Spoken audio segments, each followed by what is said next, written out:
Welcome back to the channel, everybody, and welcome to part 5 of our New Year's Eve lesser-known Lost Media Marathon. This segment will be covering episodes 21 through 25. Let's get into it. At number 1, we have The Wizard, a lost horror film from 1927. The Wizard is a horror film loosely based on the 1911 novel Balaou. It was directed by Richard Rawson and distributed by the Fox Film Corporation.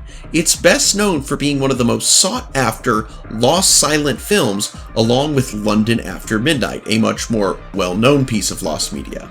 The film also served as an inspiration for the 1942 horror film Dr. Renault's Secret. The film is about a professor named Paul Coriolis, whose son was convicted and sentenced to death at the gallows for a murder he didn't commit. He then seeks revenge by creating an ape-like creature named Balaou to kill his adversaries. This catches the attention of a detective named Murphy and a newspaper reporter named Stanley Gordon. They both investigate and save 2 intended victims, being Judge Webster and his daughter, from being murdered. The last known copy of the film was destroyed in a fire at Fox's vault in 1937. Since then, no other copies have been found, and only a few lobby cards and images from the film have resurfaced. It's absolutely nuts how many old films have been lost due to warehouse fires at the film studios. And while, everybody knows about London After Midnight, there's so many more out there that are just hopefully waiting to be found in some private collection. At number 2, we have the Cabin in the Woods Left 4 Dead 2 campaign, a cancelled DLC build circa 2009 to 2010. Left 4 Dead 2 is a survival shooter developed and released by Valve Software in 2009 and was a sequel to the 2008 game Left 4 Dead. Developed by Turtle Rock Studios, set in a zombie apocalypse, the players control one of 4 survivors, either in single-player or online co-op, who must fight hordes of zombies in order to survive throughout 5 campaigns. The game was commercially successful, selling over 11 million copies on all platforms by August of 2011. The game's popularity led to the creation of quite a bit of downloadable content, so much so that the creators of the film Cabin in the Woods reached out to the developers about developing a DLC campaign based on their movie. Now, The Cabin in the Woods is a horror comedy movie directed by Drew Goddard and written by Joss Whedon and Goddard. It satirizes the horror genre by telling the story of a group of college kids that hide in the titular cabin to escape a zombie outbreak, only to find out that everything is orchestrated by a shady government organization that actually is all doing it as part of a basically a ritual to appease the great old ones. Production for the film began in March of 2009 and ended in May of that year. Now, The Cabin in the Woods was originally planned to be distributed by Metro-Goldwyn-Mayer, set for February 5th of 2010, but the movie was delayed by a full year due to plans in converting the film to 3D, alongside MGM's ongoing financial struggles. However, on June 17th, MGM announced that the movie was delayed indefinitely, and as a result of the studio's debts, which led to its Chapter 11 bankruptcy on November 3rd of 2010. With the movie indefinitely shelved, Valve quietly canceled the DLC campaign. After emerging from bankruptcy, MGM announced in March of 2011 that it was going to sell the movie to another studio. Lionsgate ended up getting the rights to the movie, which was then finally released on April 13th of 2012 to positive reviews. Despite the cancellation of the Cabin in the Woods DLC, the infected from the Left 4 Dead games ended up making a cameo appearance in the movie during the climactic elevator scene. This Easter egg became a major topic of conversation when Drew Goddard did a Reddit AMA later that year, where he did confirm that the existence of the DLC. But apart from the campaign's premise, no footage from the campaign nor any assets have surfaced to date. I didn't play a lot of Left 4 Dead 2, I did play a lot of Left 4 Dead 1, but I definitely would have been more convinced to pick up the sequel had there been some Cabin in the Woods DLC for it, so I'm sad that never got made. At number 3, we have the lost original cut of the dark fantasy film from Disney, Something Wicked This Way Comes, in 1982. Something Wicked This Way Comes is a film from 1983 made by Walt Disney Productions and directed by Jack Clayton, based on the 1962 novel of the same name by Ray Bradbury, who also wrote the screenplay. The film was intended to have more mature elements than the average Disney film. It tells the story of two boys, Will Holloway and Jim Nightshade, whose peaceful life in Greentown, Illinois is shattered when Dark's Pandemonium Carnival arrives and begins changing the locals in various ways. The film was completed sometime in 1982, but it got poor receptions from preview audiences. As a result, the film was withdrawn from release, and another $5 million was added to the budget for reshoots and editing. The original editor, Argyle Nelson Jr., was let go and replaced with Barry Mark Gordon. The reshoots and re-editing took 6 months to complete. Additionally, the original score composed by George Delarue was replaced with a new one by James Horner. Now, for a long time, the unused score was considered to be lost media. However, this became available to the public in 2015 when Entrada Records released this score on a special collection CD that was produced in limited quantities. They had already previously released the final score that was used in the film in 1998. However, there are still 2 scenes that were deleted that have never been shown to the public. Originally, the scene where the train rolls into town was more special effects heavy. Computer graphics, in one of their first major Hollywood uses, were combined with traditional animation to make the circus magically materialize. The smoke from the train became the ropes and tents. Tree limbs grew together to make a Ferris wheel, and a spider web becomes a wheel of fortune. This scene was previewed in the May-June issue of Twilight Zone magazine, and in the final cut, the scene is shortened significantly. The train rolls into town and lets out smoke. When the smoke lifts, it reveals the already materialized carnival. Honestly, that first version sounds pretty darn cool. The other scene that was cut depicted Mr. Dark sending a giant disembodied hand to grab the boys. Disney executives decided that the mechanical effect wasn't real enough, and the scenes were changed completely and reshot. The reshot scene used in the final theatrical cut instead shows hundreds of spiders invading the room and crawling over the boys. Because Vidal Peterson and Sean Carson, who played Will and Jim respectively, were several months older when the new scene was shot, the boys' voices are noticeably deeper in this scene than in the rest of the movie. So, I've actually watched this movie several times. It is one of my favorites, and while I definitely wish that the original train rolling in scene was in the final film, I definitely think that they made the right call in reshooting, because that spider scene was terrifying, and I don't feel like a giant disembodied hand would have the same effect. We're staying in 1982 for number 4 with the lost alternate endings of the horror sequel film Friday the 13th Part 3. Now, Friday the 13th Part 3 is very important in the history of the Friday the 13th franchise. Not only does it bring the return of Jason Voorhees as the killer, as he had been previously introduced as the killer in the previous film, Friday the 13th Part 2, it also is the first film in which he dons his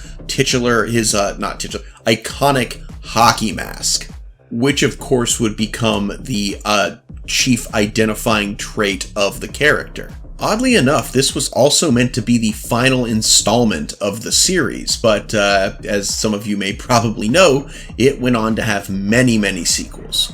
The other thing that is notable in this movie is that it has 2 alternate endings that never saw the light of day. In the first alternate ending, after killing Jason in the barn, our main heroine, Chris, pushes herself onto the middle of the lake in a canoe, where she falls asleep. The next morning, she wakes up to hear Rick, one of her friends, calling her from the cottage. Chris makes her way to the cottage to greet Rick, but instead, she's ambushed by Jason, now unmasked and wielding a machete. Jason grabs Chris and decapitates her. The next scene shows Chris in the back of a police car, screaming frantically as the police try to comfort her. This sequence was filmed but never used. Instead, a scene depicting Mrs. Voorhees, now with her head back in place, dragging Chris under the lake. The reason for the change was because the creators felt that killing off the main heroine would have been too depressing, dream sequence or not. Also, it was an homage to the original ending of Friday the 13th Part 1 that has the dream sequence of Jason popping out of the lake and dragging the heroine under after she has killed Mrs. Voorhees. The second alternate ending plays out similar to the official ending, but with a few noticeable differences. For one, Ali, one of the bikers in the movie, survives from his encounter with Jason, as he and Chris walk away from the now dead Jason. Also, when the cops show up to survey the area, we see that Jason's body is missing, indicating that he's still alive. This ending was never filmed and later rewritten in favor of the first alternate ending, which itself ended up getting replaced. The first alternate ending has never been released for home video. Many fans believe that Paramount still owns the original negatives, while others think the negatives were destroyed.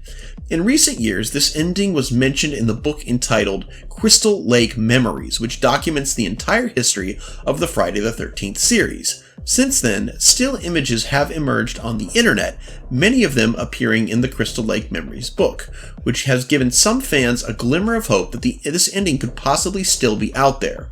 While of course the other ending was never filmed, it was used in the novelization of the film. For me, I really think it's interesting that Friday the 13th got a third installment at all. I know it was meant to be the last one, but it seems like a film that when you look at the stuff that came before it, and I mean, at the end of the day, yes, they're iconic, but they are more or less, mediocre. In the entirety of the series are more or less mediocre horror films.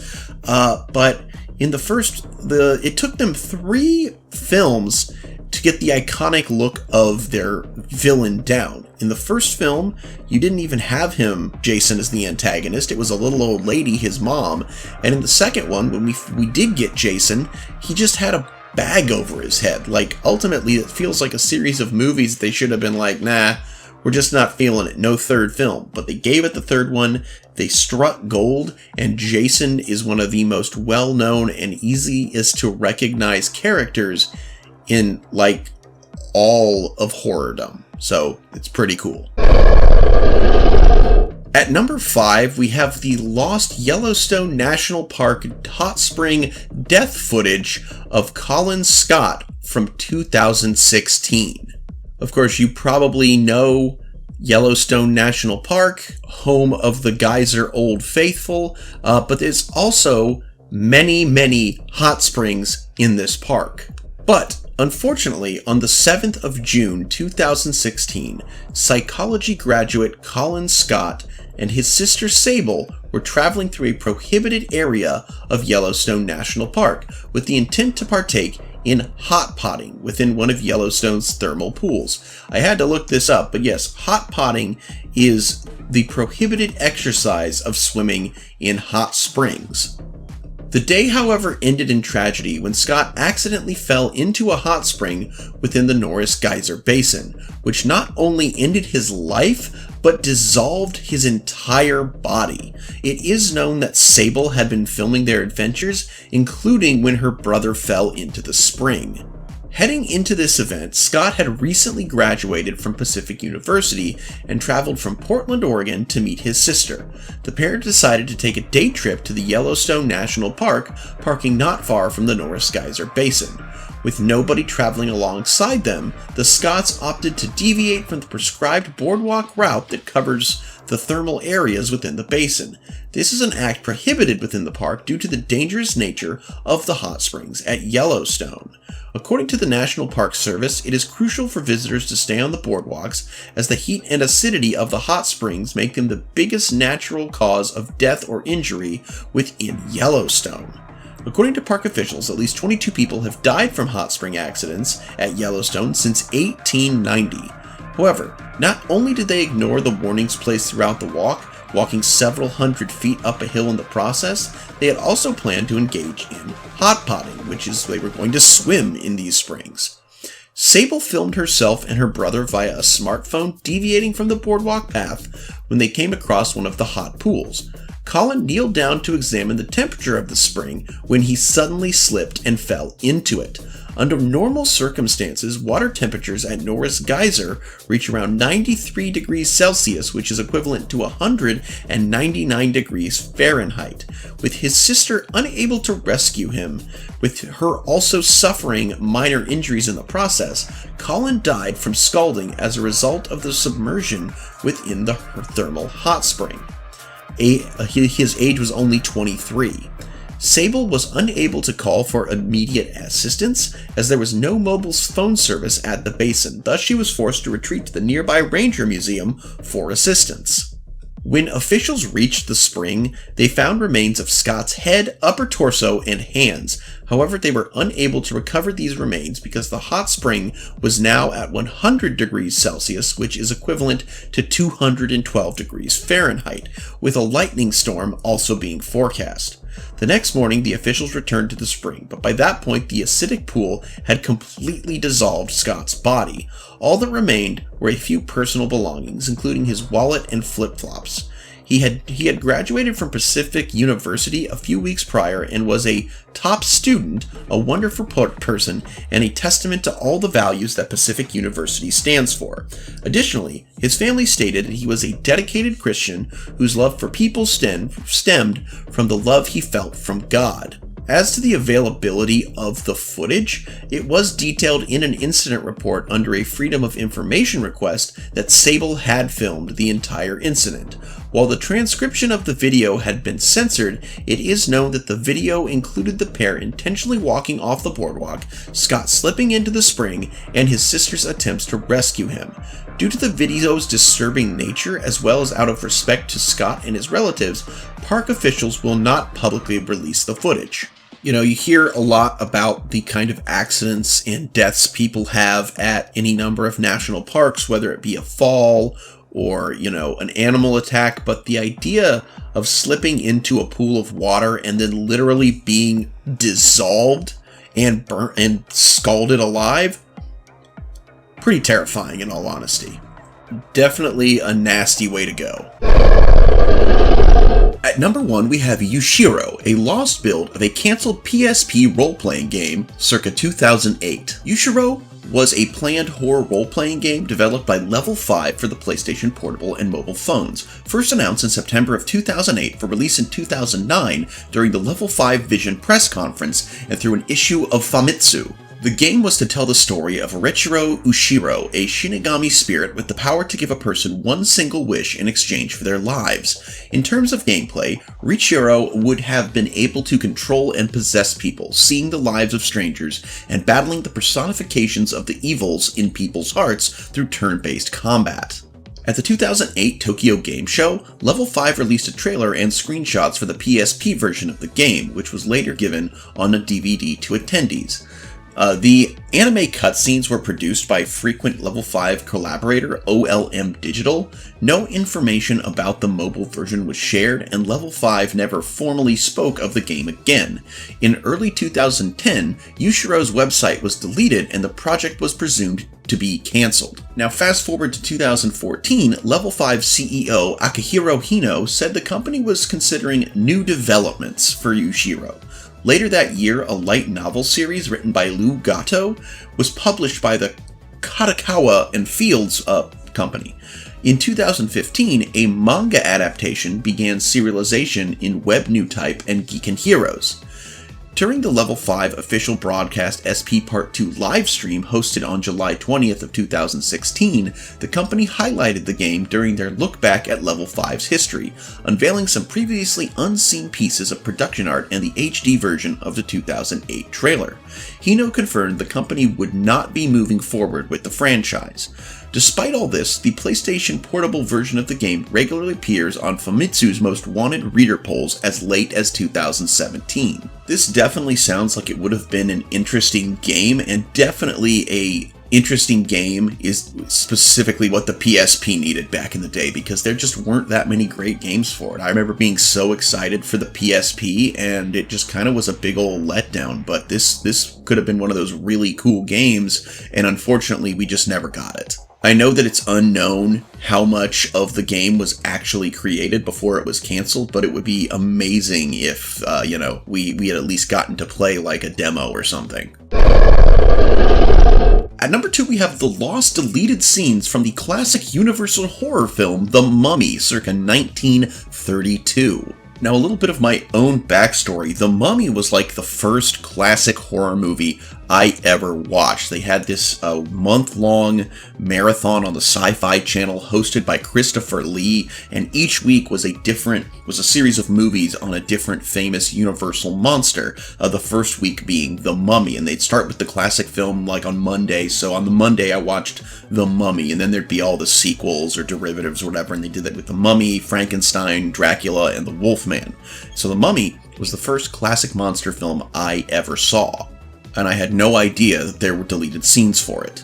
Now, if you are unaware, The Mummy is a 1932 American horror film directed by Carl Freund. The original story was by Nina Wilcox Putnam and Richard Schayer, and was adapted by John L. Balderston for the movie. Released by Universal Studios, it stars Boris Karloff of Frankenstein fame as the titular mummy. The plot of the film revolves around the mummy, an ancient Egyptian high priest named Imhotep, who was discovered by archaeologists and brought back to life with a magic scroll. The mummy disguises itself as a man named Ardith Bey and searches for his love, as he believes she can be reincarnated as a modern-day woman. Now, as for the deleted scene, the mummy's lost love, Helen, played by Zita Johann, who believed in reincarnation, can be seen in a flashback as Princess Oxanamun. However, more scenes showcasing Helen's past lives were filmed. These scenes had her appear as a Christian martyr who was devoured by lions, an 8th century Saxon princess who commits suicide after her stockade ends in her enemy's hands. It has been noted, actually, during the credits, a Saxon warrior is listed, though no Saxon warriors appear in the film. A 13th century lady of the castle, who's pursued by the affection of a crusader, and an 18th century French court lady standing by a Versailles fountain. Now, these scenes were cut very late in the film's production, as one can see from the Saxon warrior credit. Johans claims these scenes were cut for 2 reasons. One, she'd snubbed a smitten Junior Lamel and asked him not to pick up her contract, so Junior responded by spitefully cutting her showcase sequence. And the other thing she said was they had to protect Karloff. Not sure what that means. In the late 1980s, though, Universal actually went looking for these scenes for the film's home media release, but they could not find them. As of today, only pictures remain. At number 3, we have Hellraiser, the lost build of an unreleased NES game based on the horror film from 1990. So Hellraiser is a 1987 horror film, and then 1990 there was to be a video game adaptation developed by Color Dreams. Color Dreams are infamous for creating unlicensed video games of poor quality. At the time, Nintendo required that all game companies that wanted to release a game on the Nintendo Entertainment System had to pay for the game to be evaluated by Nintendo and given an official license to release a game on their system. Due to either not wanting to pay the fee or to avoid rejection by Nintendo, Color Dreams went around this by bypassing the 10NES lockout chip and released games without a license on the Nintendo Entertainment System, typically in a unique baby blue or black cartridge. Now, despite the general low quality of their games, they had a very ambitious game being developed for Hellraiser.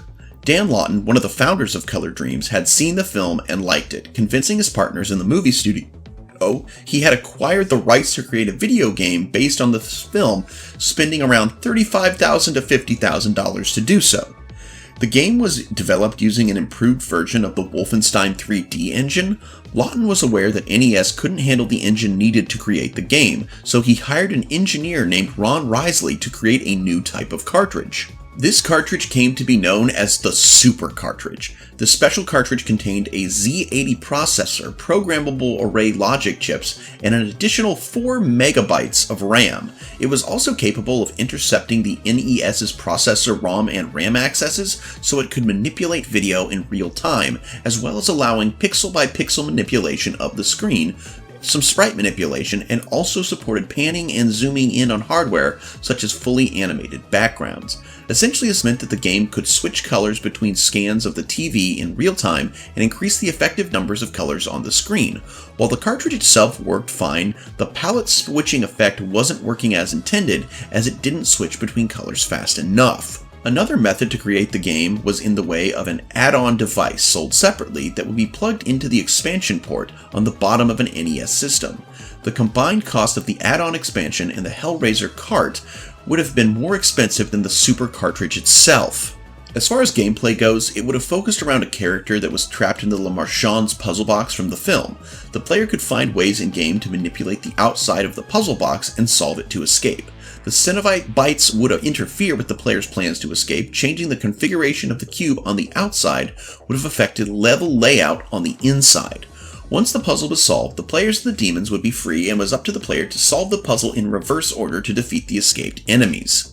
Now, ultimately, this game was cancelled. Due to the high production costs of creating the Super cartridge, it would have also sold at a very high price. Because of the game's unlicensed nature, another major issue arose when many retailers stopped selling games not licensed by Nintendo. And of course, this was all inspired by the great video game crash of the 80s, where, a bunch of shady companies, much like Color Dreams themselves, made a bunch of crappy video games that just tanked the video game market.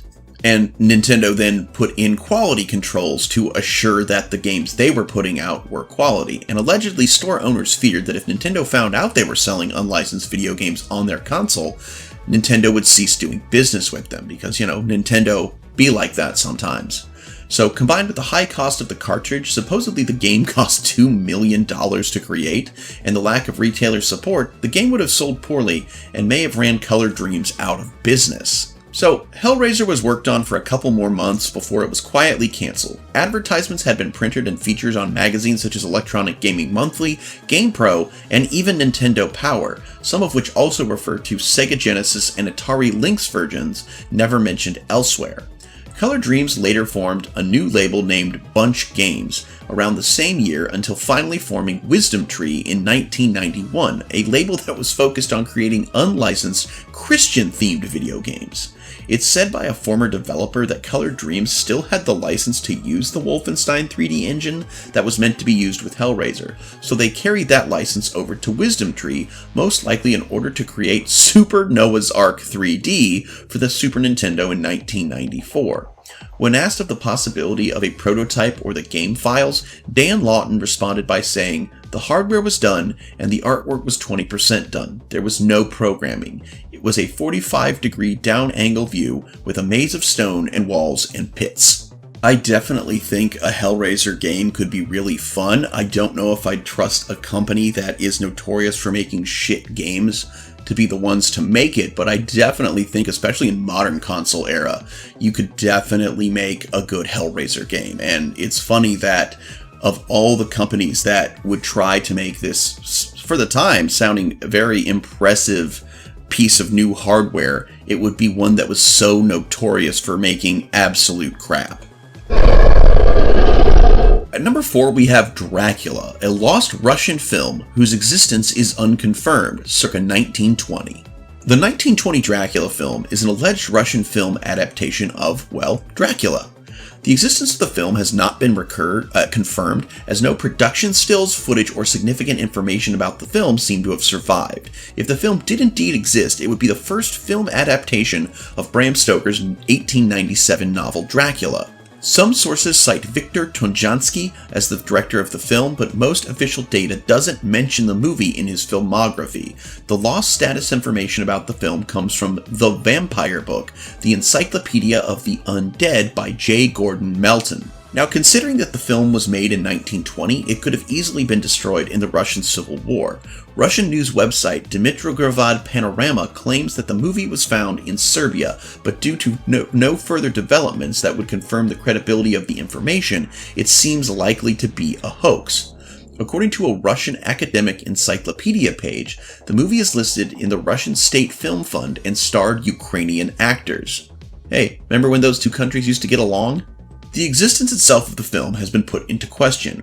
One argument against it is purported that 1920 year of making would place it in the middle of the Russian Civil War, a time where almost all film production was enforced into documentaries and propaganda material. It has been theorized that the movie was simply confused with the lost 1921 Hungarian Dracula film. There have been fake films that have been found that have been purported to be the movie, but ultimately, these have all been discovered to be hoaxes. So other than a small reference in a book about vampire movies, that just literally just says calls it the first film based on Bram Stoker's Dracula, no known copy has survived, that's literally the only thing we have to go on with this film. So maybe it's real, maybe it's not. Who knows? That's the fun. At number 5, and our final piece of lost media for our October Spooktacular, is the very fitting Halloween 5, The Revenge of Michael Myers, a partially found uncut version of the horror film sequel from 1989. So Halloween 5, Revenge of Michael Myers is a 1989 slasher film, 5th installment of the Halloween franchise, and the second film in what's known as the Thorn trilogy of the series. Around the time of its release, the MPAA was heavily censoring violent films. No, they didn't like purple films, everybody. No, they were censoring violent films, demanding constant recuts to allow for the films to receive an R rating. Other films suffering from this restraint included Friday the 13th Part 7, The New Blood, and Leatherface, The Texas Chainsaw Massacre 3, with the former having many lost scenes of its own. So what was changed and taken out? Well, the original opening was different. The Shape, aka Michael Myers, his unconscious body, was originally found by an occult member named Dr. Death, played by Theron Reed, who would have then proceeded to carry him into a cave where he would perform an incantation ritual, raising the Shape from the dead before being killed. Actor Don Shanks claims this scene's removal was requested by series producer Mustafa Akkad, who was disturbed by the occult material feature. This is the only cut scene from the film known to have any viewable footage, being a small clip from behind the scenes content.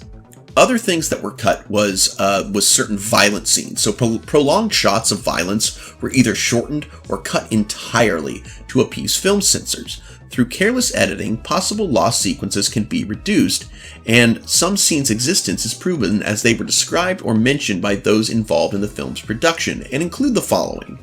Mikey's body begins to twitch on the ground after being stabbed in the head with a gardening tool and lingered on for less time than originally shot. Scream Factory's October 2021 release's deleted gore bonus feature contains the missing 1 second of cut twitching. God, sometimes these edit requests are ridiculous. There was also filmed a somewhat long series of scenes in which Michael Myers arrives at the children's hospital that Jamie and Billy snuck out of right before, and proceeds to kill an entire SWAT team that are outside guarding the building.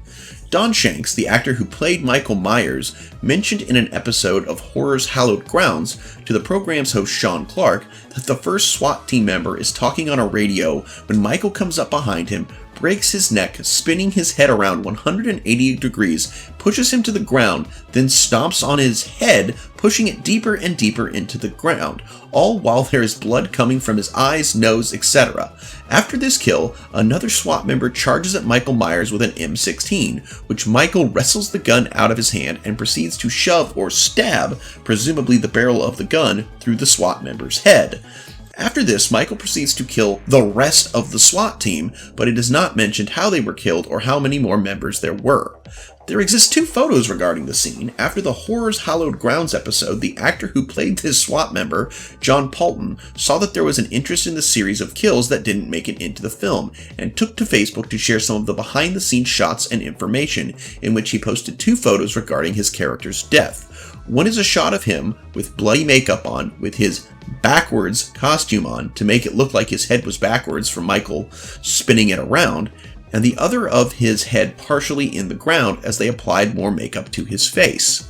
Police Deputy Eddie's death was a continuity error where glass shards are seen piercing his face, even though the execution of the scene up to that point implies otherwise. This scene is confirmed to have been filmed as behind-the-scene footage Footage from Drew Cummings' 1998 The Making of Halloween 5 shows the recording of the original on-screen death in which Michael Myers punches through the driver's side window of the police cruiser, grabs the deputy's head, and smashes it into the side of the driver's side door.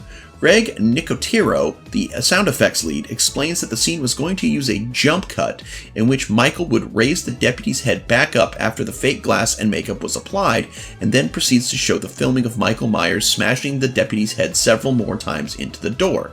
This footage only exists in VHS quality, and it is behind the scene footage, not the actual filming camera's footage, therefore it is still unreleased and considered lost. Billy is seen limping after nearly being hit by Michael Myers behind the wheel, suggesting that there was an impact of unknown magnitude shot, though this has never been confirmed, nor mentioned by any of the actors. The character Tina's death had an alternative shot, which may have been more bloody. Scream Factory's 2021 release deleted gore bonus does contain an additional second of this alternative shot as well, but the film is damaged in the lower half of the frame, making the actual stab not visible. Meaning it is unknown if it was more bloody or not, but the scene was still included as it showed the stab from a slightly alternate angle. It is unknown if there are any missing frames before or after the shot included, as there is no entry or removal of the knife shown in the footage. In the laundry chute scene, Michael Myers is seen stabbing into said passage with Jamie inside. She is seen crawling out of the intake on the floor with a vertical stab wound spanning a great span of her leg, which was not shown to have happened. Again, Screen Factory's release deleted gore bonus feature contains, you guessed it, 1 second of Jamie's leg gushing blood as Michael's knife pierces through both the laundry chute and her leg. However, there is no footage of the blade entering or being removed from her leg, and it is unknown if said footage exists, or if they had only used jump cuts. There was a slightly alternative ending that was filmed in which the shootout at the police station that Michael Myers was being held at was shown on screen, presumably showing the death of at least 2 officers, and showing the death of Sheriff Ben Meeker on screen. Rob Draper, the director of photography for the film, stated in an interview for the Taking Shape book that there was a great handheld shot through this long corridor in the police station while the shootout was unfolding. An issue of Fangoria shows 2 stills, one featuring 2 of the officers presumably killed in the shootout, as well as a shot of Sheriff Ben Meeker falling to his death after being shot in the chest. These scenes were never shown, but are said to have been filmed as per Rob Draper's interview. And finally, one change rumored to have existed was footage of Michael Myers with burn makeup near the ending. The story says that the producers, impressed by the concept art, gave the cosmetics team a choice to either apply grotesque burn marks to Michael Myers' face, mirroring his immolation at the end of Halloween 2, or forego the effort by obscuring his face in shadow, like in the final film. Unless the team's decision to favor the former was overruled before shooting, this scene may not be real, and there is no official statement on said scenes. So you might be wondering, why, how did we get these extra, 1 seconds of footage here and there, but the bulk of these remain unfound? Well, in 2019, photos of master tapes were published online by HalloweenMovies.com, with sites such as Bloody Disgusting interpreting it as news to come. Then in August of 2021, it was announced that it was Shout Factory that found the master tapes to the film and would include scenes from the uncut version on the release of the film, which was released on October 5th, 2021. Although this release did release a 28-second bonus feature of deleted gore, there is only 12 to 13 seconds of footage with no audio, some improper framing, and one scene being damaged enough that new footage doesn't even show anything new. So yes, we found the master copy, but it just wasn't in the condition it needed to be to regain all of the lost footage. Maybe another master copy exists, maybe it doesn't. But something tells me that fans of Michael Myers won't be satisfied until one is. At number 1, we have Gorilla Interrupted, a partially lost original cut of a sci-fi comedy film from 2003. So, Gorilla Interrupted is an amateur sci-fi comedy film that was originally from 2003. It features the founding members of Red Letter Media, Mike Stoklasa, Jay Bauman, and Rich Evans in their first major collaboration. Deliberately schlocky and loosely plotted, the film features a punk rocker, a scientist, a safari hunter, and a man who is given the power to transform into a gorilla getting tangled up in an alien invasion. The film remained largely obscure until 2013 when Red Letter Media released a remastered cut on DVD and digital download. This was a completely new edit created from the original source tapes, featuring newly created special effects and a replacement soundtrack among a myriad of other changes.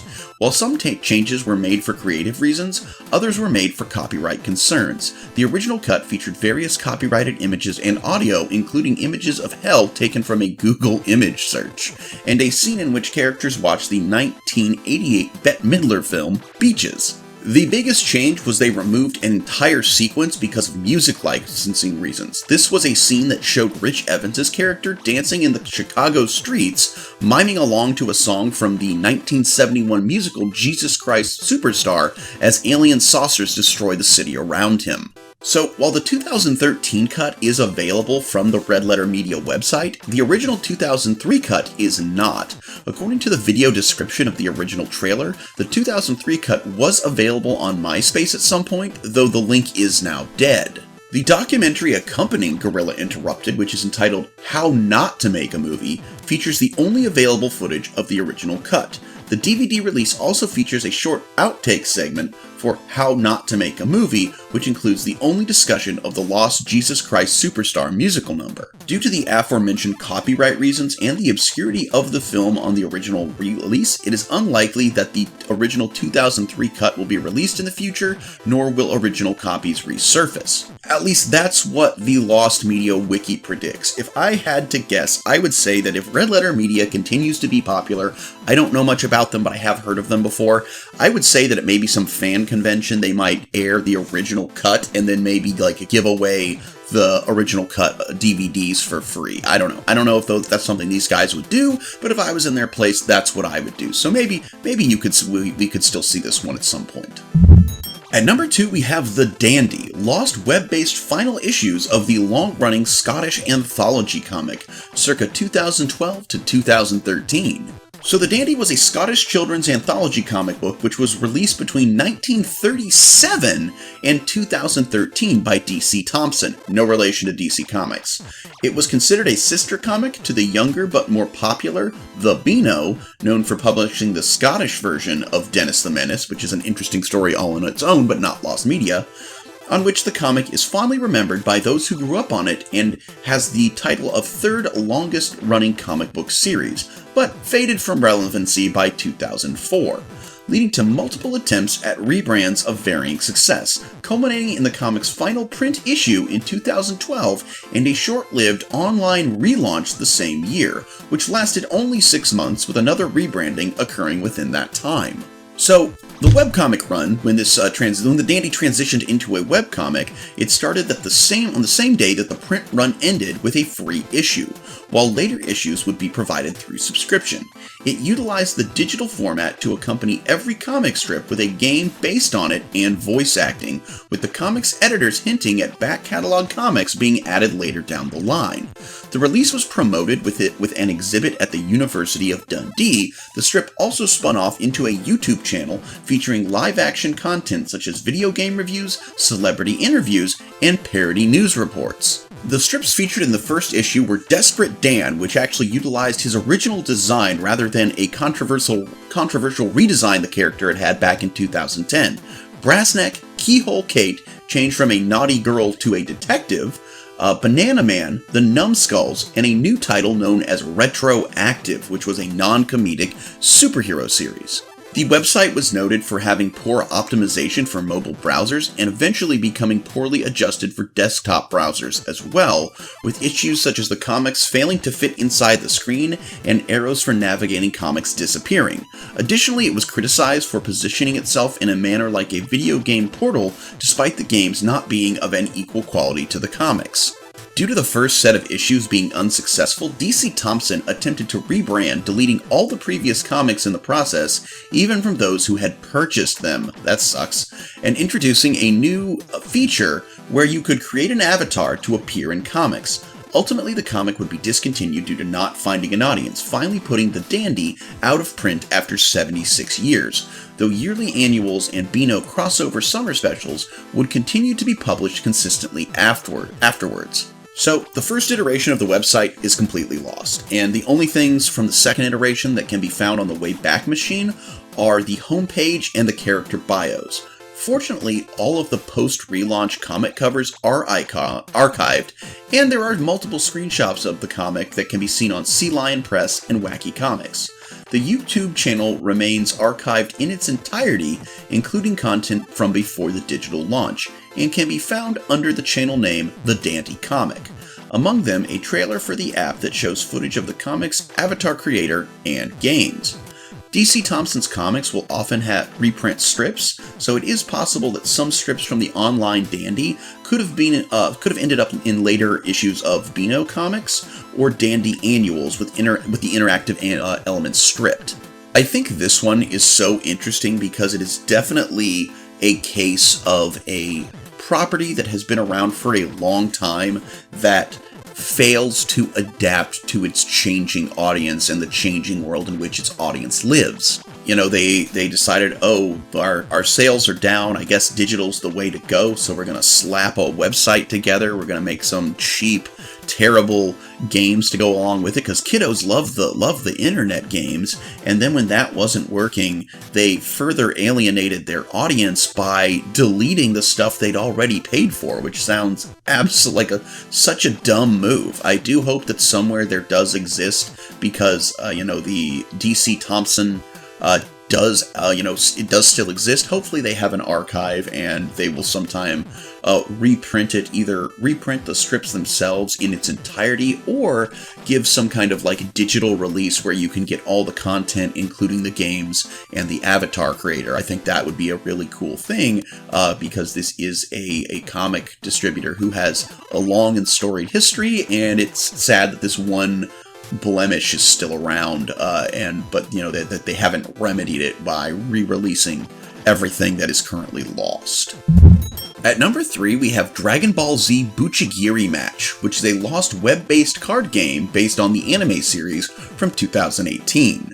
So this browser-based card game, Dragon Ball Z Buchigiri Match, was launched in Japan on May of 2018 and shut down on March of 2020.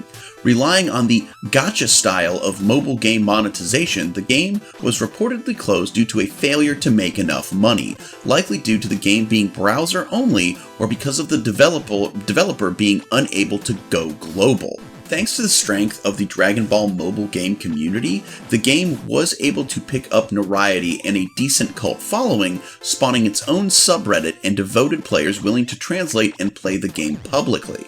As to its availability, the game has countless gameplay videos, guides, and full translation guides for it, yet the service has shut down, making it impossible to actually play the game, despite its devout following. There have currently been no attempts to bring back the servers. I think this one's interesting because it's clear that this game had a fervent following. I don't necessarily agree to the gacha monetization. It sounds like you had to actually pay real money in order to play this game well. I know that Pokemon card game online is moving towards that. It used to be a lot easier to earn just by playing that game and get coins to get new Pokemon card packs, but you can still get a free pack of cards for every pack of real cards you buy, so that's fine. But it's funny that games that a lot of gacha mobile games aren't overly profitable, like to the point of like Pokemon Go isn't nearly as profitable as Nintendo thought it was going to be, but it does have its fan base, and that does mean they keep it going. And it's interesting that in this one case, especially with a series as popular as Dragon Ball, that they weren't able to keep it going. Meanwhile, terrible video games like The Simpsons Tapped Out are still up and running with updates. And again, I think a big part of that is that apparently they were not able to go global. I think if this game had gotten over to America, it definitely would have gotten big. I'm not a huge fan of the Dragon Ball series myself, but I do appreciate that it is one of the top best loved anime of all time. It's just not my personal cup of tea, though I did like it a lot more when I was younger. And I do think it's interesting that there is this piece of, well-known media from the series that just isn't available. At number 4, we're sticking with the theme of browser-based games you can't play anymore, which feature partially lost Nintendo Online Flash games from 2006 to 2007. So Nintendo Arcade was a website developed and published by Nintendo, which hosted online Adobe Flash games made to promote various Nintendo games and franchises. In total, 38 games were published on the website between 2006 and 2007, before the website was taken down in late 2007. So, from a period of time between 2006-2007, all of the games were available to be played online via the Nintendo Arcade website. Ever since that website was taken down, attempting to access it via its original URL leads to a 404 error page. Many of the games which were once available on the website have been saved to the Wayback Machine. These games were subsequently archived via the web game preservation project Blue Maxima's Flashpoint and can be played using the Flashpoint software. However, several of the games have not been saved and currently remain lost. Just a quick list of these games are Children of Mana Gem Challenge, Kirby Squeak Squad Speedy Tea Time, Magical Star Sign Trivia, New Super Mario Bros. 1-Up Hunt, Nintendo Fusion Tour Trivia, Nintendogs Dalmatian and Friends Trivia, Pokemon Diamond and Pokemon Pearl, Pokemon Mystery Dungeon, Pokemon Ranger Learn to Use the Capture Styler, Star Fox Command, Super Paper Mario Memory Match, Tony Hawk's Downhill Jam, Wario, Masters of Disguise Trivia, and Yoshi's Island DS Yoshi's Egg Toss. Now, apparently Yoshi's Egg Toss was playable on at least 2 microsites advertising the DS game Yoshi's Island DS, both of which have since been taken down. The first, on May 30th of 2021, YouTube user WaltVS uploaded the video Yoshi's Egg Toss, Nintendo's official Flash game, to their channel. One of their comments on the video provides the link to the European microsite for Yoshi's Island DS, where they recorded footage of Yoshi's Egg Toss. However, the microsite has since been taken down and the URL has been excluded from the Wayback Machine. The game was also playable on the North American microsite for Yoshi's Island DS, yoshisisland.nintendogs.com. In order to load properly, the microsite requires the files splash.swf and /config.xml. However, the /config.xml file has not been saved to the Wayback Machine. And, you might be saying, well, obviously Nintendo would have these in their archives and they could just re-release all of them as like a bundle, but we've also seen with other lost media cases, more well-known ones, that Nintendo is not always great at archiving things they just tend to get rid of, so who knows if we'll ever see these again. At number 5, we have the Crack.com After Hours Why Mario is Secretly a Dick with a Mustache, which is a partially found extended version of an internet video from 2012. So apparently Cracked.com's After Hours program has had several of their episodes have slightly different versions, different types of censoring, whether you watch it on Cracked.com or the YouTube version. And one of these is a video entitled Why Mario is Secretly a Dick with a Mustache.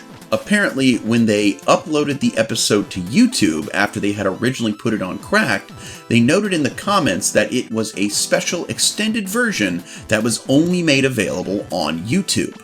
This cut was different from the original in that when Michael says "no genitals," it cuts to a picture of Bowser with a magnifying glass over his crotch to illustrate Michael's point, and after he asks, "What other man does that?" instead of immediately cutting to Katie saying, "The Castlevania guy," it instead shows the peach-resembling waitress asking about Luigi. Michael shunning his head, and then back to Katie saying, "Oh, the Castlevania guy." This version of the video was later removed from their YouTube channel because of, as Cracked put it in the comments of the regular version's upload, sexy legal reasons. Seeing as the only other different element of the cut would be the 2 additional words of dialogue, this is quite possibly referring to an official stock render of Bowser being used that could have alerted the attention of Nintendo, despite the series getting away with using numerous other aspects from the Super Mario series. In the episode In in-game footage and parodic animations, as well as generally using copyrighted material and movie and television clips throughout the entire series. This could also be referring to how the image was used in a humorous sexual context, but that also doesn't seem too distant from what the episode portrays in its brain animations. Cracked also states to have switched out an element of the episode when in actuality they just replaced the extended version with the regular version entirely, as in that case only the Bowser genitals imagery would have been replaced and not also the extended dialogue with the waitress and Katie. It's also worth noting that the teaser for the second season of After Hours also had alternate footage for the Mario episode that is unused or not seen on screen. This doesn't include any footage relating to the extended version, nor is it considered a part of this lost media to be found. While it's unknown if any may have copied the specific upload while it was available and still have it, a fan-made recreation of the missing scenes has since been uploaded. Now, I know that, there's this whole thing, I do it myself, that if you're parodying, if you're educating, all that, you can use copyrighted material. But the thing is Nintendo is very, we've talked about this before, just very adamant about the protection of their intellectual property. So using stock footage of Bowser looking for his genitals, who knows, might have been a step too far for Nintendo, and even though, Crack.com might have been in the right, who wants to go into a protracted legal battle with Nintendo that will get very expensive for what sounds to be a minuscule bit of additional footage that really doesn't add much to the overall video. This, in my opinion, is just one of those cases where not all lost media has to be something fantastic that, is lost forever, that ultimately changes the way we look at things. Sometimes it's just they cut a scene for legal reasons and that scene is now gone. But I definitely think, it needs to be archived that it's missing, but I don't think we'll ever see this one.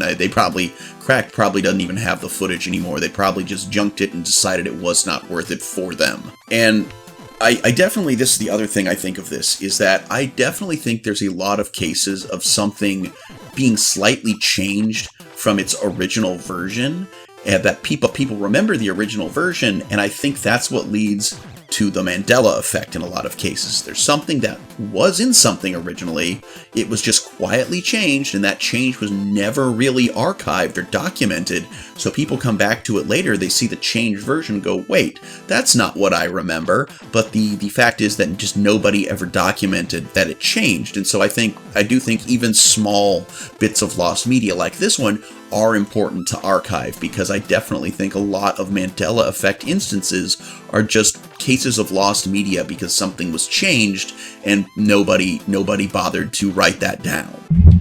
At number 1, we have My Little Pony: The Crown of Friendship, partially found recordings of a Chinese stage show from 2019. The My Little Pony: Crown of Friendship was a stage show that debuted in China in October of 2019 and reran in the summer of 2021. Now, this stage play was made by Happy Kids in October 2019. I assume that means a company called Happy Kids and not happy child labor people.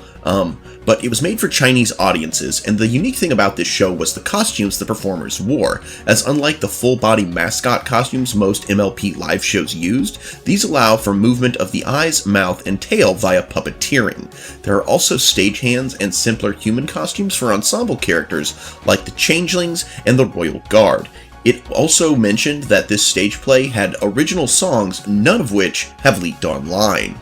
Another unique aspect of this show is that unlike most stage shows of the past, Crown of Friendship actually had a unique plot, which was summarized as follows. Princess Twilight Sparkle is tasked by Princess Celestia to throw her very own royal ball in Ponyville. Twilight Sparkle's friends are excited to have the opportunity to help. As they struggle to come up with a theme for the ball, Princess Celestia sends a treasure, the Tiara of Friendship, and a cryptic message. You decide how this crown should be used. Twilight Sparkle decides to call the ball Friendship Fest and make it an annual event, choosing friendship ambassadors and throwing a ball to celebrate. The ponies are eager to wear the crown, but strangely, their cutie marks and magic begin to fade. Twilight Sparkle Sparkle knows that she has to find a way to save her friends and Ponyville. Can Twilight Sparkle help the ponies find their lost cutie marks and magic, and rediscover the power of friendship? And that, ladies and gentlemen, felt very weird coming out of my mouth. The stage show premiered on October 12, 2019, and was performed in 21 cities, including Shanghai, Zhuhai, Shenzhen, Guangzhou, Xiamen, Nanjing, Suzhou, Beijing, and Hangzhou. I'm sure I didn't get those correct. Due to it running twice, as well as being a bit more traditional, there are more photos of this show, as well as a proper video that's about 2 minutes long, uploaded by the Derpyburu user.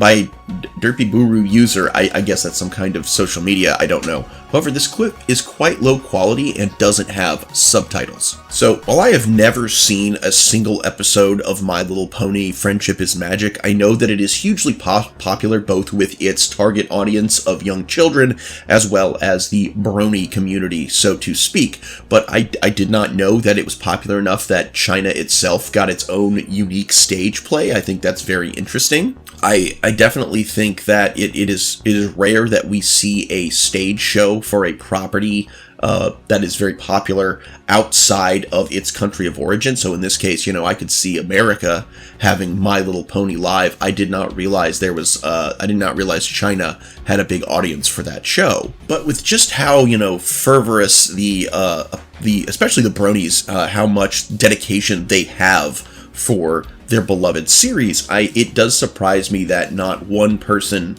was able to, at the very least, sneak in and get a full recording with a hidden camera of this entire show. You'd think that there would be no way the bronies would let a piece of MLP Friendship is Magic history go undocumented, but here we are.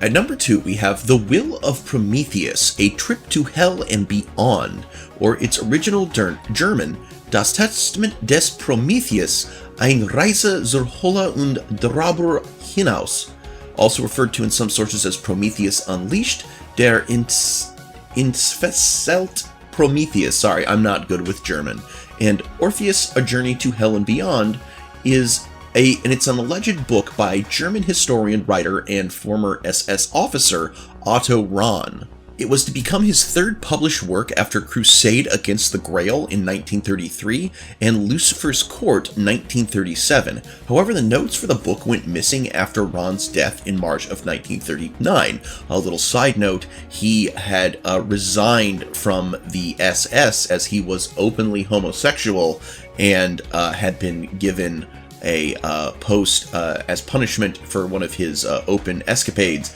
as he was to be a prison guard at Dachau, and he did not want to do that, and so he resigned and in the end ended up taking his own life in a frozen mountain area. At the time of writing, Rahn also had several other novels in the works, including Sebastian, Lauren, Montsalvat and Golgotha, Selon Dieu et Raison, Emmanuel Glockenkraut, etc. Some of these manuscripts are believed to be in possession of Otto's niece, Ingeborg Romer-Rahn, who had been interviewed by the film director Richard Stanley for his Rahn documentary, The Secret Glory. Now, the history of this work is that Rahn was inspired by Heinrich Schliemann's discovery of Troy, and Otto Rahn dreamed of finding the Holy Grail, based on legends describing it as a jewel from the crown of Lucifer, the fallen angel.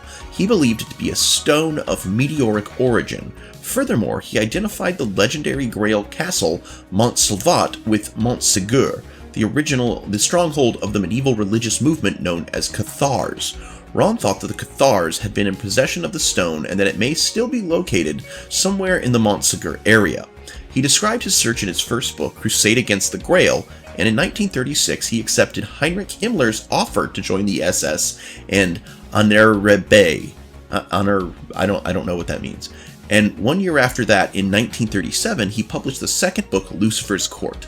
In the last chapter of Lucifer's Court, Rahn mentioned his plans for a third book, dedicated to his expedition to Iceland, which he undertook as a member of the Honorarabe.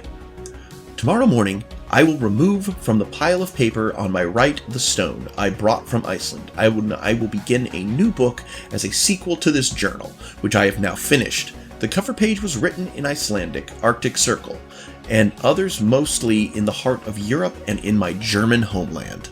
The second mention of the book was in Ron's letter on the 1st of December 1937, in which he mentioned that he is intending to follow up Lucifer's Court with a book called Prometheus Unleashed. Finally, the book is brought up in Ron's letter to Himmler on the 9th of June 1938, in which he refers to it as Das Testament des Prometheus, eine Reise zur Hölle und darüber hinaus. However, in 1939, Ron resigned from the SS and died under mysterious circumstances, so the fate of his manuscript remains unknown.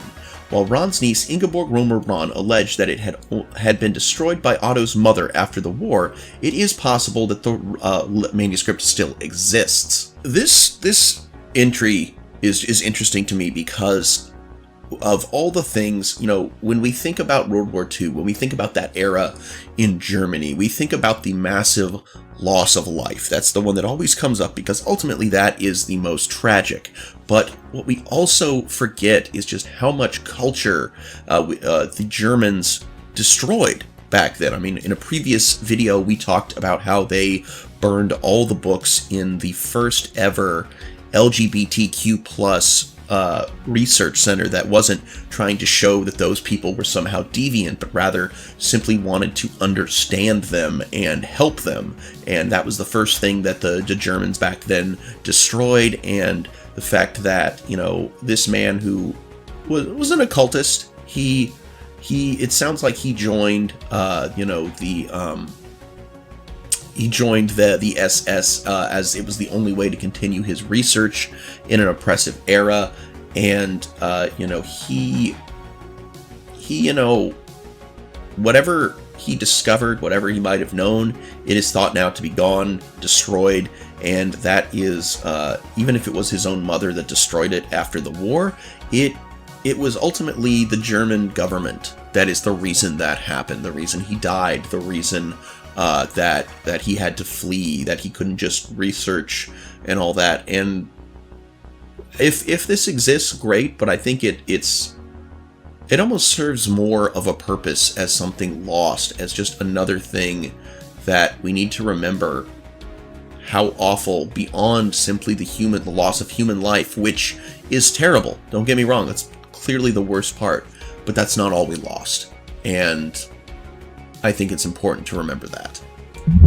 At number 3, we have Superman and Jimmy Olsen art by Jack Kirby, partially found comic material from the early 1970s. Now, for those of you who don't know, Jack Kirby was a comic book artist who created many characters and teams which are now staples of the medium, most of which he did for Marvel comics like Captain America and the Fantastic Four, but contract and attribution disputes between Kirby and Marvel led him to quit and begin working for their rival DC Comics in the early 1970s. It was then that Kirby began work on his magnum opus, The Fourth World. The Fourth World was a massive epic storyline that spanned 4 comic book titles: Superman's pal Jimmy Olsen, The Forever People, New Gods, and Mr. Miracle. It also included a graphic novel that served as the climax for the story arc, The Hunger Dogs. It began with the publication of Superman's pal Jimmy Olsen number 133 in October of 1970. Initially reluctant to draw a character like Superman that he did not create, Kirby made a new design for the character using a new S emblem and other minor changes. Unfortunately, DC executives were not happy with this and made noted Superman artists Al Pacino and Murphy Anderson draw over Kirby's designs with more traditional looks for Superman and his titular pal Jimmy Olsen. As such, most of the original pencil panels that were included those characters in Superman's pal Jimmy Olsen and the Forever People are lost. Right now, we have like a side-by-side view of how Kirby drew Superman versus how Anderson redrew him. You can definitely see Superman, he's got kind of a thicker brow. His features are more rough, I would say, as opposed to the traditional, I would not say that Kirby's Superman is traditionally handsome, more rugged, and clearly they went back to the look they had wanted.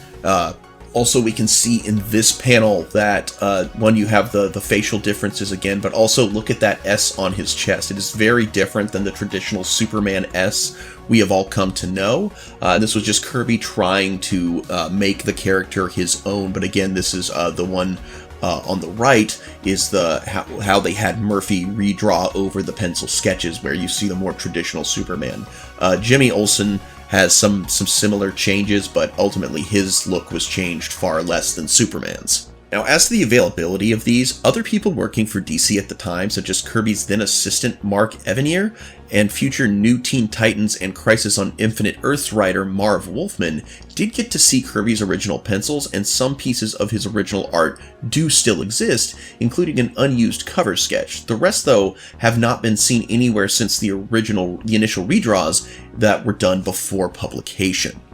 So unfortunately, it sounds like not only was this lost, quite a bit of it was just outright destroyed by having the other artists redraw over it, but it's definitely interesting to see Kirby's take. Kirby was a immensely talented artist, and we owe much of our modern comic book landscape to him, so it is interesting to see how his take on Superman differs from the traditional one that we know. Alright guys, coming in at number 4, we have a viewer-requested entry. This piece was requested by subscriber Blue Baron 6858, and the Blue Baron has requested Funky Cops, a partially found 4Kids dub of a French animated series circa 2003 to 2008. So, as stated, Funky Cops is a French animated series about 2 cops in San Francisco during the 1970s. In the US, it was licensed by 4Kids Entertainment and aired on the Fox Box, later renamed 4Kids TV, but was quickly canceled due to dismal ratings, becoming an online exclusive in the US. The rest of the 4Kids dub series was later seen online at 4kidstv.com, but as of May 2009, it was removed. The original French-English dub currently appears on Kabillion On Demand on some services, most commonly Charter, as well as various channels on YouTube, but the actual 4Kids dub is lost. The 4Kids dub featured the voices of Andrew Rannells as Dick Kowalski, who was renamed Jack in the US dub. I guess not making a character named Dick. Reginald Metcalf as Ace Anderson, Frederick B. Owens as Captain Dobbs, and featured Eric Stewart as the voice director. As of right now, there are 19 episodes missing, and you know what? Just for fun, let's name them. Long Live the King, The Thief of Hearts, Funky Bankers, The End of Disco, A Woman Scorned, Cruise Control, The Earth Mothers, Read My Mind, French Disconnection, and then these were the ones that were aired, that was the ones that were on Foxbox. These are the missing episodes from the 4Kids website. All Cars in San Francisco, Double Trouble, Daycare Detectives, Escape from Alcatraz, Director's Cut, False Idols, Something in the Air, Back to School, Danger with the Rangers Part 1 and Part 2, and there currently does not exist a high-quality closing ending credits. So yes, if anyone watching this happens to have downloaded all of that at some point and has it on a floppy drive or a CD-ROM or maybe even a modern-day USB and you'd like to upload them to the internet, I'm sure the Blue Baron would be very happy. So at number 5, we have Natalie Maines' Lost Death Threat Letter from 2003. Now, of course, Natalie Maines is the lead vocalist of the famous American country music band, the Dixie Chicks, or now simply known as the Chicks.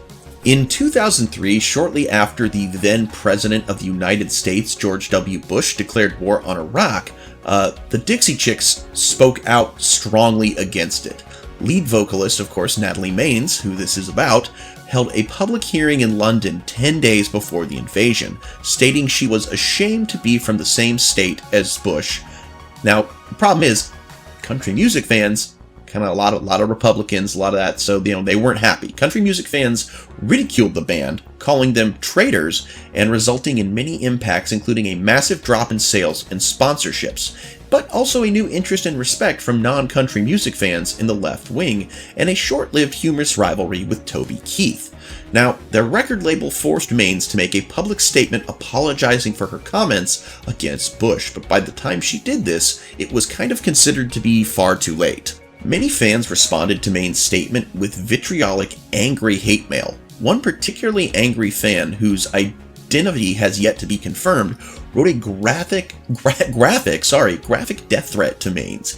He made the circumstances of how he was going to kill her very specific. He had a method, location, date, and weapon in mind, with one known quote reading, "You will be shot dead at your show in Dallas," referring to an upcoming scheduled Chicks performance not long away. Frightened by the letter, Maines decided to add extra security to her public appearances, and when the aforementioned Dallas concert was subsequently held, the band were escorted in and out by police. No attempts were made to harm them. The threat did, however, play a major role in the band's lengthy hiatus until 2013. Maines has never allowed the letter to leak and has never shown it to members of the press. No copies of the letter have surfaced online. She has commented on it, saying she will never let anyone see it because of its bone-chilling graphic nature. The only other released content known to be from the letter is a few words contained in the lyrics to their 2006 hit, Not Ready to Make Nice, those being "Shut up and sing or your life is over." In the same year, a documentary about the controversy was titled after the quote, "Shut up and sing." It is not known if Maines or the FBI currently hold a copy of the letter. Now, this one is interesting to me for a couple reasons. One, it just shows you how nuts some people can get if they think that one of their favorite performers, who they have no connection to beyond enjoying their music or the content they create, does something that goes against what they want them to do. People have this weird concept of ownership of artists and celebrities, and they get very upset when they go against what they want. And I think that is definitely, I mean, we've seen other cases in this world where someone, showed up to an actress's house and unalived her because he was offended that she was in a sex scene in a movie. So, this writing a terrible letter is not in any way, shape, or form out of the ordinary for this kind of fanaticism, so to speak. But I've always thought the whole thing surrounding the Chicks and their statements was very interesting from a marketing perspective, because the thing is, as country singers, they had to know that their fan base were mostly, country fans who typically, if we're going with stereotypes here, so if you're a country fan and you're not these things, I apologize, but this is what, the general consensus on country fans is a bunch of right-wing hicks that were, God and America first, thank God we're going over to Iraq to give those people the sweet light of freedom and Jesus and all that, and, they loved GW. And to openly speak out against all that wasn't gonna go well for the band. They seem to have forgotten their market base. I mean, cool, you had a platform and you used it, and I respect that. It was a great move morally. From a business standpoint, not so much. And, while it did give them more respect and notice from the more liberal side of things, I don't see the Chicks headlining any of those music festivals. So I think ultimately, yeah, it was kind of a weird business move. But that being said, they of course did not deserve to be threatened just for having an opinion and making it known, which is a right that all people in this country of America are supposed to have, but sadly, in many cases, it seems we do not. I do hope that they were at least able to discover who wrote the note, and that even if he did not face any formal punishment, I feel like we would have heard about that he was given a stern talking to and put the fear of quote-unquote God into him so that he never one threatens or attempts to make good on his threats to anyone in the future. It sucks when you can be put in fear of your life for having an opinion. At number 1, we have Jian Yuming Yin, also known as Reflection of Crescent, which is a lost, canceled Chinese direct-to-video boys love animation from 2011.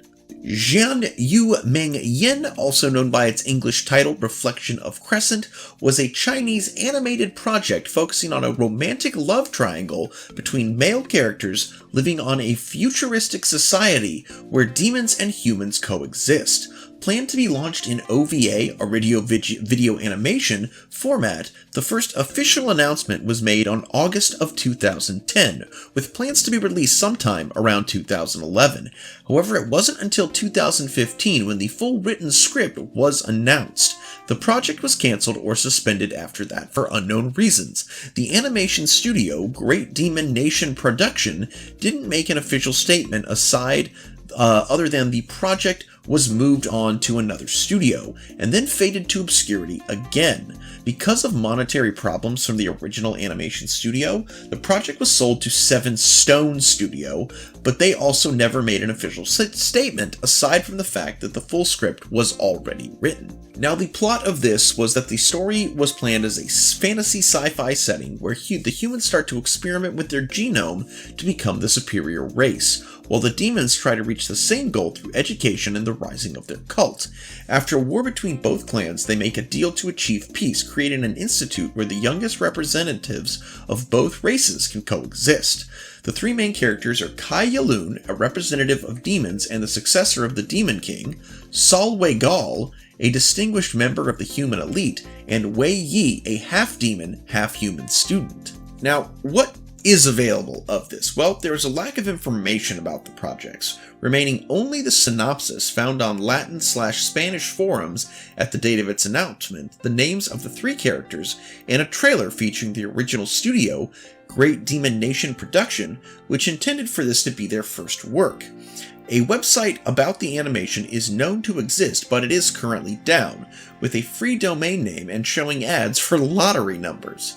The website could also be considered lost, as the Wayback Machine can't find anything relating to the dates of production and release. All of the information about its release date was uploaded on Chinese websites that seem to have been deleted by now, with only a My Anime list page and some data on Spanish forums remaining. In 2012, Vocaloid China Project Senden Animation released a short series of chapters about 3 minutes where Yalun and Weigal appear as short cameos. It is unknown the reason why they appear on the series, excepting that both projects belong to Seven Stone Studio. There were rumors about a very limited proof distribution of the DVD, since some Chinese blogs about the animation posted information about the DVD, explaining it was a pack with one DVD containing the first OVA, a full-colored comic, a manhwa, and some image cards. It is not confirmed that this distribution occurred, even though photos of the manhwa and cards do exist. This one I find very interesting because, one, not only do we not hear a lot about Chinese animation projects here in the West. We get a lot of mostly from Japan. There's also some Korean projects that we've started to get, but mostly it's just Japan. So Chinese animation projects are definitely a rarity. But also the fact that it was my understanding that China is not very they're not very tolerant of LGBTQ+, or at least they weren't. And so this seems to have been, back when they weren't super, would have been a time when I believe they wouldn't have been super tolerant, but there was a project considering a love triangle of 3 male characters. Now, I could be wrong, I could be misinformed, and China could be totally cool with LGBTQ+, but that was not my understanding. So I just think this project is kind of cool, and maybe someday there'll be more of it available. Alright, coming in at number 2, we have Youngblood, which is a partially found production material for the cancelled Fox Kids animated series based on this comic of the same name from 1995. Youngblood is a superhero comic book series created by Rob Liefeld, who is most famous for having created both Deadpool and the adult version of Cable from the X-Men that we all know and love today. Youngblood was the first book ever published by Image Comics and was released in April of 1992. The series was born out of an idea of a Teen Titans book where Arsenal leads a team of Titans that work for the government. It's also meant to take place in a world where superheroes are celebrities, complete with merchandise, talk show appearances, and movie. Mostly it's known for its exaggerated art style, with a heavy focus on action scenes and relatively thin storylines. So essentially it sounds like Youngblood was kind of an early version of The Boys, like The Boys definitely exist in a similar kind of world. As for the animated adaptation, an adaptation of Youngblood was set to air on Fox Kids in 1995 alongside a Cyberforce series. It was to be made by the newly formed Roustabout Productions. According to Nick Dubois, Youngblood would have taken a light-hearted approach to the source material with tongue-in-cheek humor. In 1993, Liefeld financed the pitch demo with Roustabout. The video showcases the action, team, and overall premise of the series.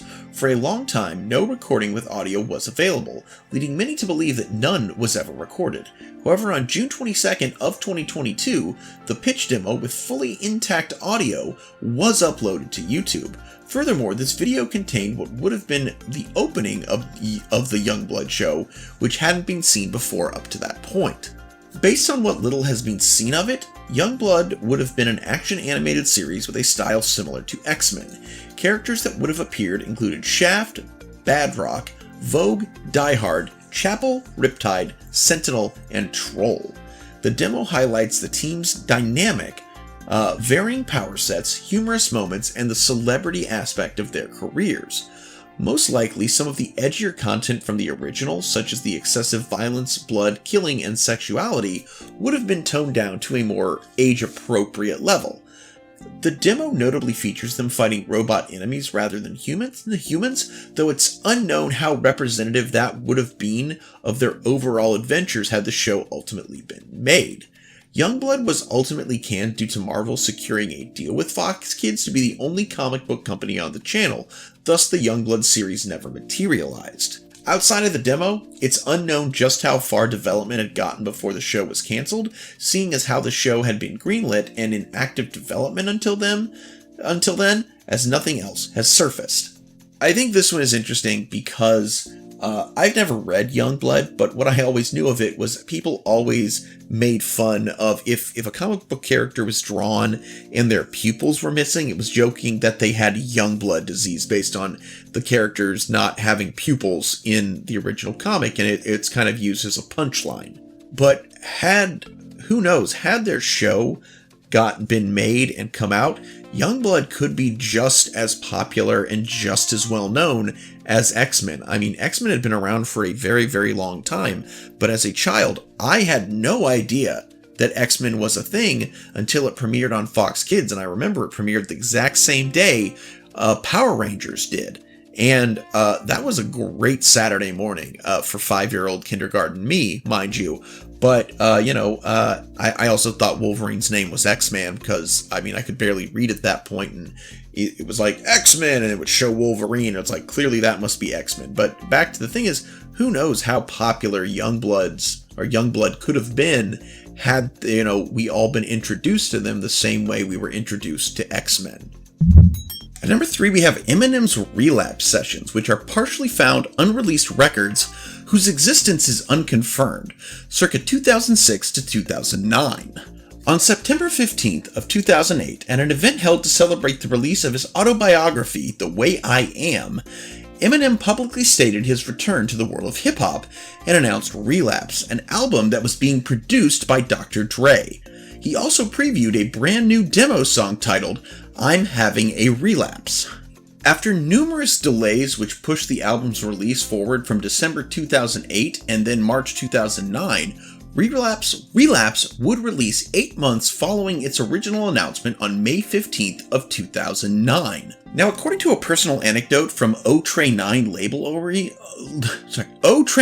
label owner Terry Simon, Eminem would often spend 12 to 15 hours recording in a studio, and that he never took a hiatus from recording, with allegedly over 300 unreleased songs by February of 2009, which were then cherry-picked and polished by Dr. Dre for Relapse. The unknown aspect of this lost media is the number of songs which were deemed worthy enough to appear on the album, but were kept off.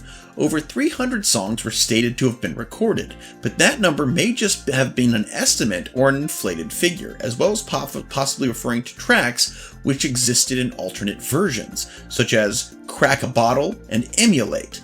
Since Simon did not have a direct connection to Eminem and got his information from a secondary source, it is unknown whether or not the claim of 300 unreleased songs is true.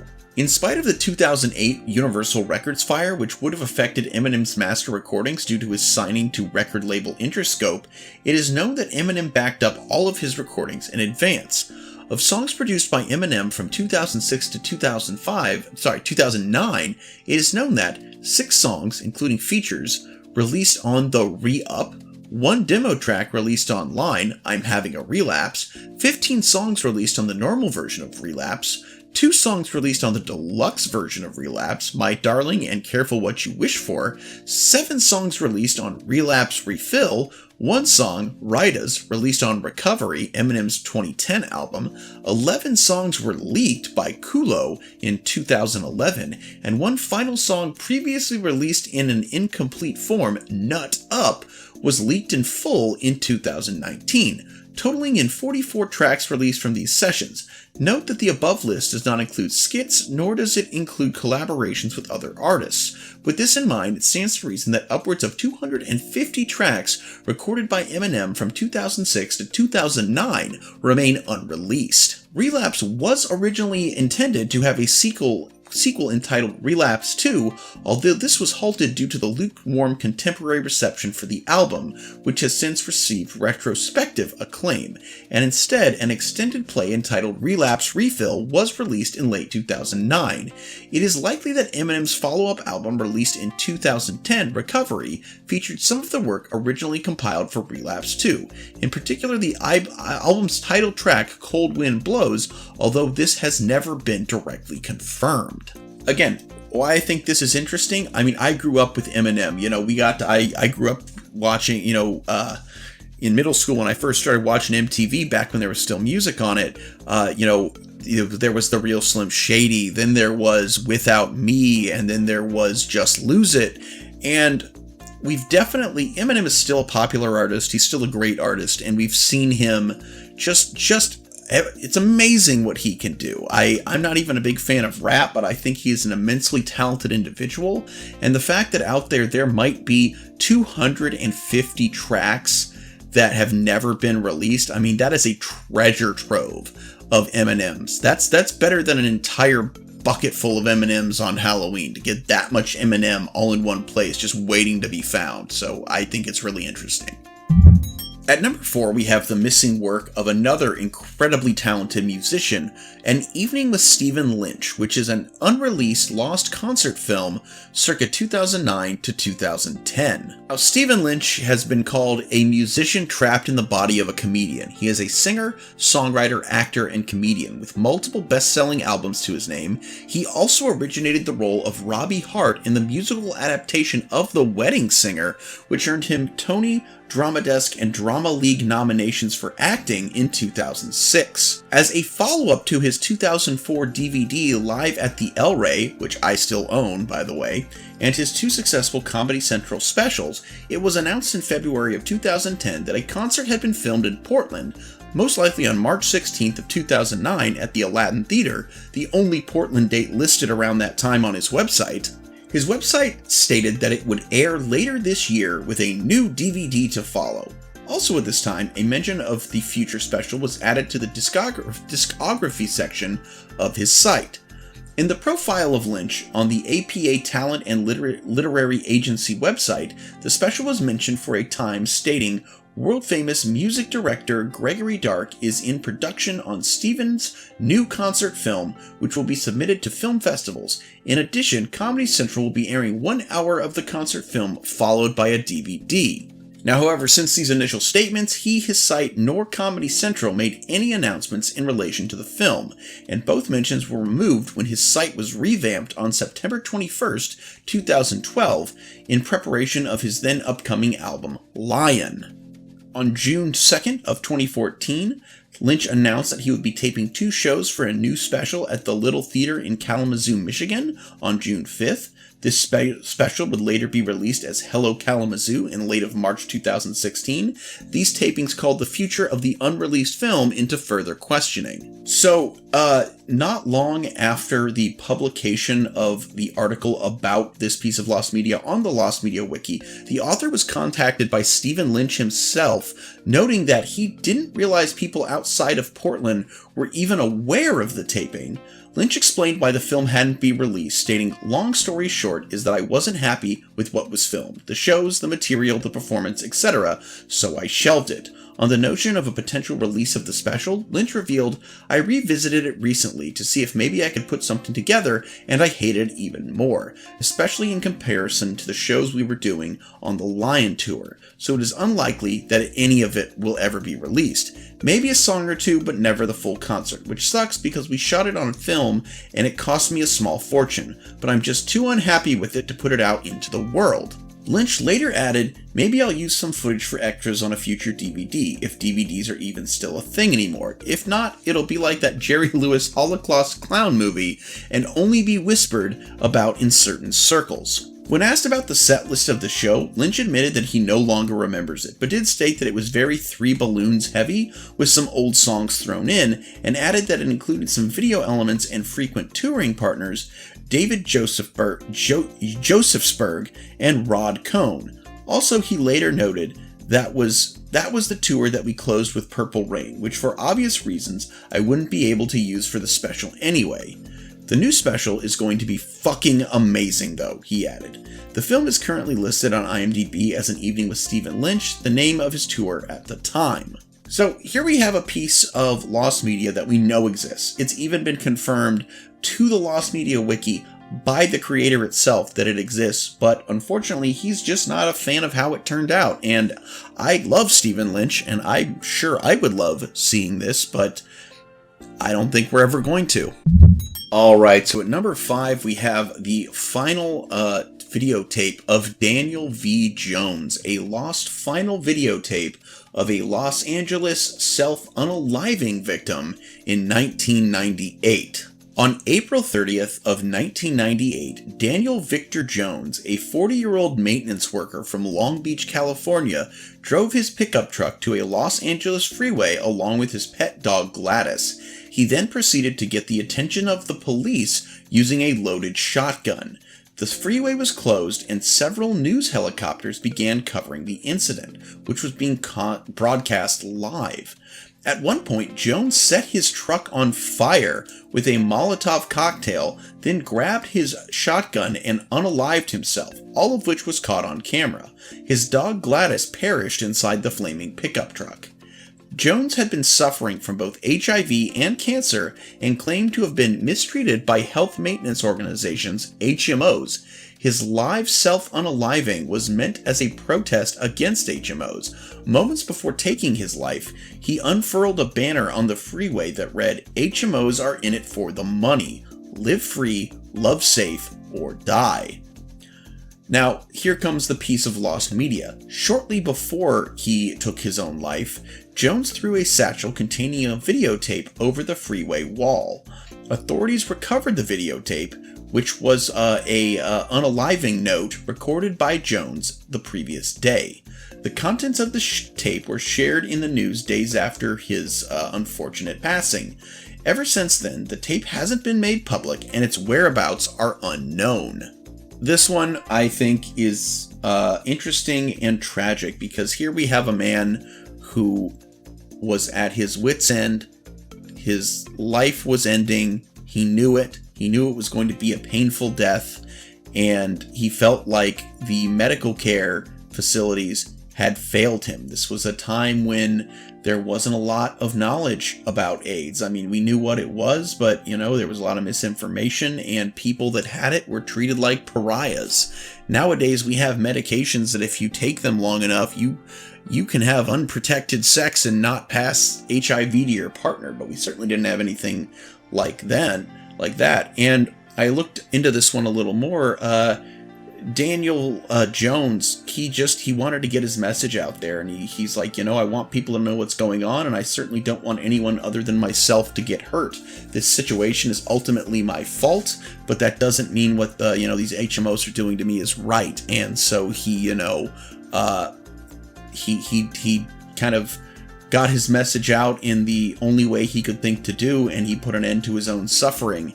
And for the fact that I'm sure he had some words of, I don't know if I'd say wisdom, but certainly his last words were very important to him as he kind of threw it to where There was no chance it would get destroyed by what he was doing. I'm a little annoyed that he took his own dog out by doing this, because what did the dog ever do? But at the same time, the fact that the tape was never made public means that this man's final words cannot be heard, and I think that is a tragedy, unless he was saying something truly awful, in which case, oh well. And that's it for part 5, everybody. Stay tuned, our final episode is coming up next.